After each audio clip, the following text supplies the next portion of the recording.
What's up guys, Asian here again with another build video, and today we're going to be going over the Stamina Warden DPS. Stamina Warden has actually fallen quite a bit in the DPS rankings as of this patch. Not really sure why that is, might just be due to the generic dots changes that have been happening. But Stamina Warden is actually on the lower end of the Stamina DPS kind of rankings now. Probably around second lowest to maybe even the lowest Stamina DPS right now.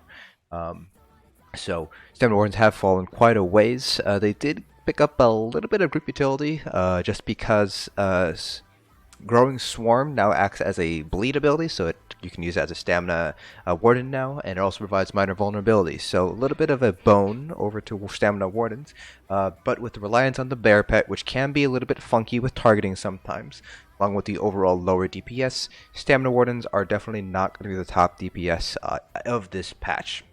As long as Stamina Necromancers still have major vulnerability, chances are Stamina Necromancers will remain at the top, but Stamina Wardens can't even compete right now in this patch. So unfortunately for all of you guys who do main Stamina Wardens, you will see a little bit of a larger drop in DPS compared to some other classes in Dragonhold. So, with that being said though, you're still able to complete all the content in the game, you're still able to pull easily enough DPS in order to clear everything in the game. It'll just be a little bit more challenging now. So just like the rest of our build videos, we will not be going over any gear. That is a separate video. That just allows me to go more in depth into our skills, our rotation. So if you are interested in the gear that I'm running for this build, as well as other gear options, go ahead and pause this video, click on the upper right hand corner. There should be a video coming up right now that'll bring you to the Stamina DPS gear video that I have, and you can come back here when we go over skills as well as our rotation. So let's go ahead and get started here. Now, in my experience, even though I am running dual wield for this build, the two-handed build is actually not far behind. So you can go with either two-handed or dual wield. So I will be going over the couple of differences between those two here with your skill setup. So for our front bar, this is the dual wield or two-hand build bar, I should say. You have Cutting Dive, Subterranean Assault, Whirling Blades. You would replace this with Executioner under the two-handed line here. So if you're already two-handed, run Executioner. Then you have Barbed Trap, Camouflaged Hunter. This is just for the additional weapon damage from the Fighter Skill passive. You can't replace this with any other ability, which we will go over in a few minutes. And then a Wild Guardian as our ultimate. And for a back bar, we have Soul Trap. You're going to want to run this just to make sustain a lot easier for you. One of the big downsides of running a Stamina Warden in this patch is that your sustain is very low. So you will want to run Soul Trap in order to help on your overall sustain. We have Poison Injection, Arrow Barrage, Bull Netch, Barbed Trap again. So you can swap this out with another ability here. This is just here for the Fighter Skill passive. Then you have Wild Guardian again, because you do need to double spar it in order to maintain it as your ultimate. Now in terms of other abilities, you might want to run in place of Camouflaged Hunter and Barbed Trap here. So you do have two flex spots. So I talked about Growing Swarm being now a stamina ability, so you can see here that it acts as a stamina damage over time ability here. It's actually pretty decent, but because of the lower sustain, because it does use stamina rather than magicka, we're actually not going to end up running this just because it's just too difficult to sustain running Growing Swarm as a stamina warden. Even if we were to consider things like getting the Master's Restoration Staff and Symphony of Blades, it's still going to be a little bit of a challenge to run Growing Swarm. You can certainly try to run it though. For shorter fights you can definitely sustain it, but for longer drawn out fights it might not be worth running this because you'll end up heavy attacking more often in order to sustain the rotation. Now, Growing Swarm does give you a little bit of splash damage, so we can see it does a little bit of additional damage around whoever you manage to hit this with, but it also provides minor vulnerability. So if you don't have a Warden healer or another Warden in any other role, you will be able to provide minor vulnerability very consistently every 10 seconds. So again, a little bit of a bone over to Stamina Wardens. It's actually pretty nice that they managed to do this, but it doesn't really kind of dig the hole, I should say, get us out of the hole that Stamina Wardens were placed in this patch. You can also slot Bird of Prey from the Minor Berserk if you'd like. So if your healers are not very good at giving out Minor Berserk through Combat Prayer, or you're in a trial where you might not get very good Combat Prayer uptime, for example, Asylum, then you might want to run Bird of Prey instead for the Minor Berserk. This will basically allow you to continue to run a Monster Helm set like Maarselok or Velidreth, and so you won't have to necessarily swap to Slimecraw in order to get your Minor Berserk. You already have 2 free slots on both bars, so you might as well put down Bird of Prey here. Other abilities you might want to consider having here. So instead of Cutting Dive, you can run either Rapid Strikes under the dual wield line, or if you're running a two-handed build, you can run Wrecking Blow instead. This will sort of mess up your overall rotation with Subterranean Assault a little bit, but it should still be fairly consistent with Shulk's 2 abilities, Shulk's 2 abilities. We'll go over the rotation after a few minutes here. That's pretty much it here. We already talked about Soul Trap. Under the Fighter's Guild line, you might want to pick up Circle of Protection, Ring of Preservation, that morph for the minor protection as well as the heal. Very useful in certain fights, certain strategies where you have to stack up for heals and for mitigation. So for example, Lokkestiiz hard mode. A lot of progression groups have their stamina DPS run Ring of Preservation for the minor protection and the heal. But other instances where you might want to run this would be, for example, in Halls of Fabrication against the final boss during Execute phase. So a nice ability to have on hand. Moving on from there, if you need another self-heal, you can also run Echoing Vigor. Now, Resolving Vigor will give you higher HPS. So in terms of raw healing done per second, Resolving Vigor is better.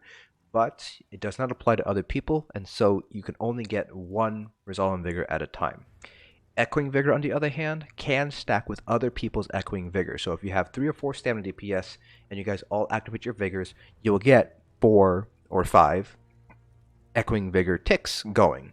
So that's why a lot of stamina DPS prefer to run Echoing Vigor, because you can synergize it off of everybody else's Vigors to basically get even more healing done per second than you all would have collectively gotten if you all ran Resolving Vigor. So I definitely recommend running Echoing over Resolving Vigor here as a self-heal. That being said, you might not need a self-heal if you are running Cutting Dive. So if you're running Cutting Dive as a spammable, one of the advantages of doing so is that you get the Bond with Nature passive. So every time you cast birds, you get that additional 1260 health. So you might not need to run Vigor as a self-heal unless you need it because of continuous damage or kind of burst damage you might want to heal out of. Typically speaking, the Bond with Nature passive will be enough to basically heal you over the small damage you might be taking as a DPS, but it is a little bit fight dependent, so it wouldn't necessarily rely on Bond with Nature as a stamina DPS. The difference between stamina and magicka is magicka you might be able to have a shield up in order to heal yourself up while the shield takes the damage. So for magicka, yes, you can rely a little bit more heavily on Bond with Nature, but as a stamina DPS, you don't have a shield, so I wouldn't usually recommend sticking with Bond with Nature. I would usually run something like Vigor if you anticipate needing the additional heals. But that pretty much covers it for all the skill stuff. Again, with the two-handed build, you'd be running Executioner instead of Whirling Blade, and with Cutting Dive, you can swap this out with the Rapid Strikes or Wrecking Blow, depending on whether you're running dual-wield or two-handed. Now, I think I covered this in the Stamina Gear video, but it's worth repeating here. If you are running two-handed, you'll be having a sharpened two-handed battle axe here, which means you will need to shift your blue CP points around in order to match that, just because you're getting extra piercing through sharpen. So with that regard, you would want to shift piercing down to around 36 and jump up all your other CP nodes accordingly. So for example, you can bump 10 and 10, bump Thermaturge up 37, and put that last point into piercing here. So this is kind of what your CP would look like if you had to run a two-handed build with sharpen on the as the trait here. So again, you would just drop your piercing down to 37 and match all these CPs up. But because we're running dual wield did pull a little bit higher based on my testing. We are going with this setup right here.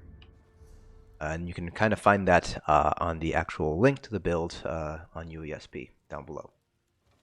Now let's go ahead and talk about the rotation. We're going to go ahead and move the dummy over here while we talk about the rotation. So much like the Magicka Warden, your rotation is going to be centered around Subterranean Assault. You can treat this as a 3-second dot, so you can basically activate it, you can get 2 global cooldowns off, and then you can activate it again. So your rotation is basically going to go Subterranean Assault, 2 abilities, Subterranean Assault, 2 abilities. It's actually, your rotation is going to be fairly static. It is a little bit dynamic just because some of your dots don't line up very well, and of course you are going Shulk's 2 abilities, Shulk's 2 abilities, so you will not be able to do something like a full back bar rotation. You'll have to break it up every 2 abilities. So You will just keep that in mind here. So again, 10 seconds for each of these abilities: Soul Trap, Poison Injection, Arrow Barrage. 25 on Bull Netch, 18 on Barbed Trap. So the dynamic rotation really comes just due to these two timers right here. When we get towards about 33 to 30% health, you're going to want to swap from Cutting Dive to Whirling Blades. This also remains true for Executioner as well. Swap over to Executioner starting at around 30% health remaining here. You won't be using Cutting Dive any longer.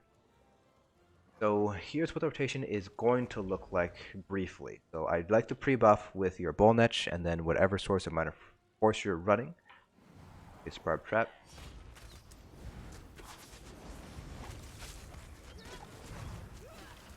So 2 abilities and then Shulks. 2 abilities, then Shulks. We're going to do 2 abilities on the back bar here.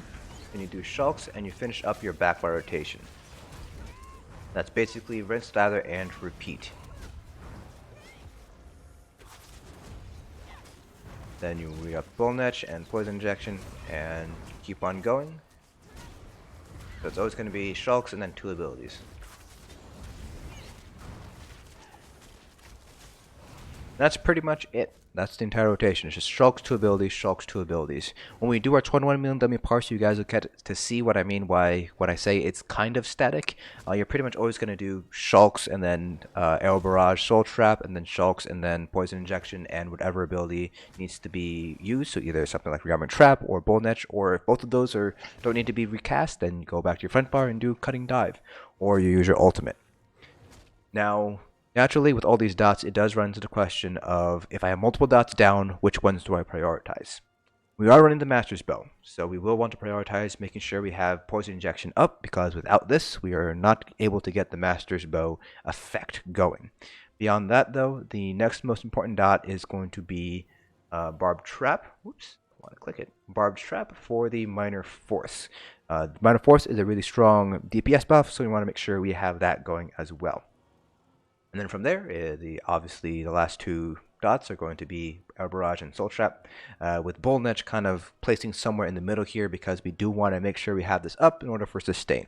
Mentioned this a little bit earlier, but Stamina Warden sustain is not that great in Dragonhold. All sustain across all classes is pretty bad, but Stamina Wardens in particular have a little bit of a harder time sustaining, even with Bull Netch up 100% of the time. But we still want to try to maintain it as best we can, because it does give us some additional sustain. Now, with all that said and done, we're going to go ahead and do a 21 million dummy parse so you guys can get an idea of how much DPS we're able to pull here. So this is going to be a 2-handed parse, or I should say dual-wield parse here. The 2-handed parse, I don't have one saved up, unfortunately. I did have to log out to eat dinner between my testing, but did not manage to save that parse. But it was about 1k to 2k lower of my dual-wield parse, my best dual-wield parse. So that's about the DPS difference you can expect between 1 to 2k on a trial dummy, so pretty much within margin of error in an actual trial. I will try to narrate things as we go along when I feel it is pertinent. So here we go.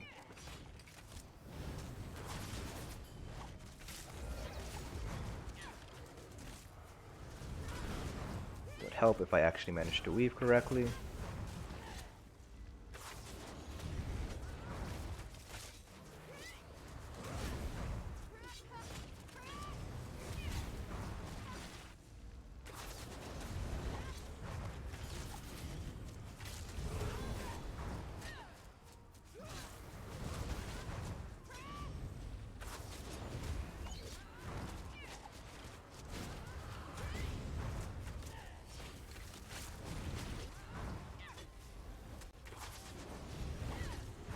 Here we go. You can kind of see a little bit of a pattern here.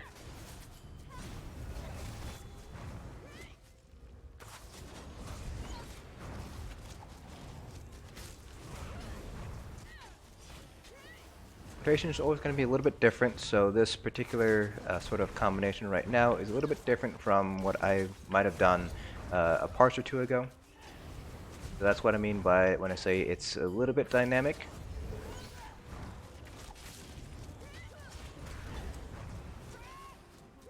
But you can kind of see a little bit of a pattern developing. Some of the steps remain exactly the same.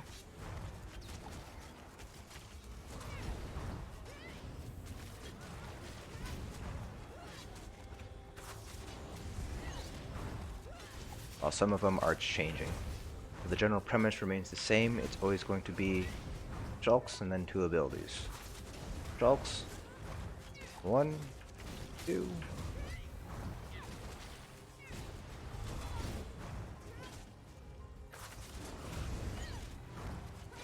Prioritize Whirling Trap over our sustain move. Being really careful to make sure to activate synergies only on my front bar because we are running Lokkestiiz front bar here.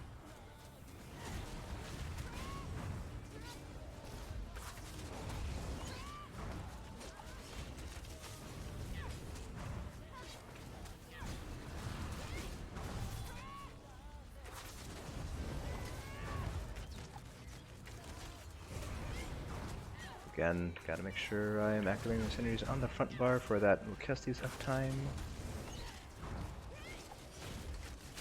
Even though we do have Trap double barred here, try to get into the habit of using it on your front bar just because that's where you will be using it if you're only single slotting it.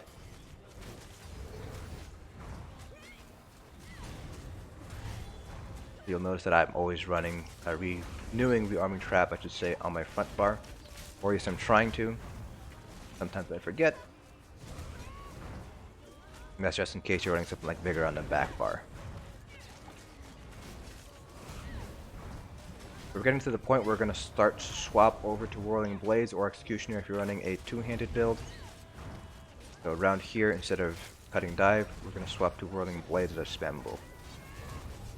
Once you start using Whirling Blades, your sustain will end up going down just because Whirling Blades is a little bit harder to sustain. Basic premise still remains the same though, it's still going to be shocks and then 2 abilities.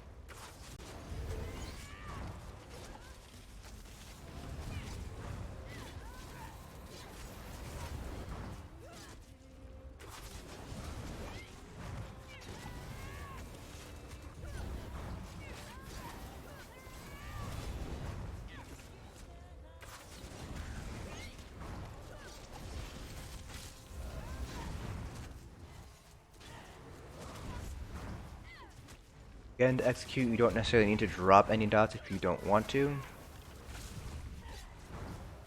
But towards the end here, I'm gonna no longer renew all my dots after this. I'm just gonna do Shulks and Whirling Blades from here on out. We're getting close to the end. So you want to make sure to kill the boss faster. So once you get towards the end of the fight, so around 5% remaining, it might be beneficial to actually start dropping dots and just focus on using Whirling Blades and Subterranean Assault just to make sure you're executing things as quickly as you possibly can. Whirling Blades will give you more DPS towards the end of the fight, tail end of the fight, than it would by spending time recasting dots. So just something to keep in mind, and that's more of a feel thing that you'll get while you are learning the DPS role. But here we go, this is my DPS where I can pull, at the very least, on a Stamina Warden, 81.4k. So you can take this parse and compare it to other Stamina DPS on my channel. Again, don't compare my parses to Lico, because he's far better DPS than I am. And again, with the 200 build, I was pulling between 1 to 2k lower than what I am right here. But that's about what you can see here. So again, kind of on the lower side of things when it comes to DPS. But still definitely respectable, definitely enough to clear all the content in the game, but definitely a far cry from where it used to be in Scalebreaker. That concludes this build video. If you guys have any questions at all about the build, feel free to ask them here, and I'll try to answer them to the best of my ability. Hope you guys found this video informative, and I'll see you guys in the next dungeon.